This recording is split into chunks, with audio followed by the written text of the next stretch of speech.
Il-budget għas-sena d-dieħla se jkun preżentat fil-Parlament fil-11 ta' Ottubru li ġej. Prassi li issa saret waħda normali minħabba li l-budget irid ikun preżentat lill-Unjoni Ewropea fl-istess żmien. Ir-replika tal-budget tal-Kap tal-Partit Nazzjonalista u Kap tal-Oppożizzjoni Bernard Grech isir it-tnejn ta' wara, jiġifieri fit-18 ta' Ottubru, filwaqt li il-Prim Ministru Robert Abela jagħmel id-diskors tiegħu l-24 ta' Ottubru.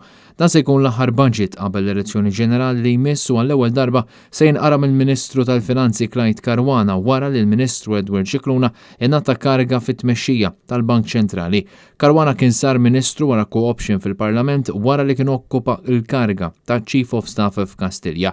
Fil-pajjiż hawn stennija kbira għal dan il-budget għaliex fl-aħħar xhur rajna l-logħli tal-ħajja verament jolqot lil ħafna Maltin u Awċin u allura il-poplu qed jistenna li żieda tal-logħli tal-ħajja magħrufa wkoll bħala l-kola din id-darba tkun tirrifletti ż-żieda li qed naraw fil-prezzijiet ta' affarijiet bażiċi. Intant, fl-aħħar sigħat ħarġu dettalji dwar kif il-Gvern kompla jitlef il-kontroll fuq il-finanzi ta' pajjiżna bid-deficit u d-dejn jisplodu għal livelli fost l-ogħla fl-Unjoni Ewropea. Fil-fatt, ċifri pubblikati mill-NSO xejnu l-kantalina tal-Gvern ta' Robert Abela li l-qagħda finanzjarja prekarja ta' pajjiżna hi taħt kontroll u riżultat biss tal-pandemija.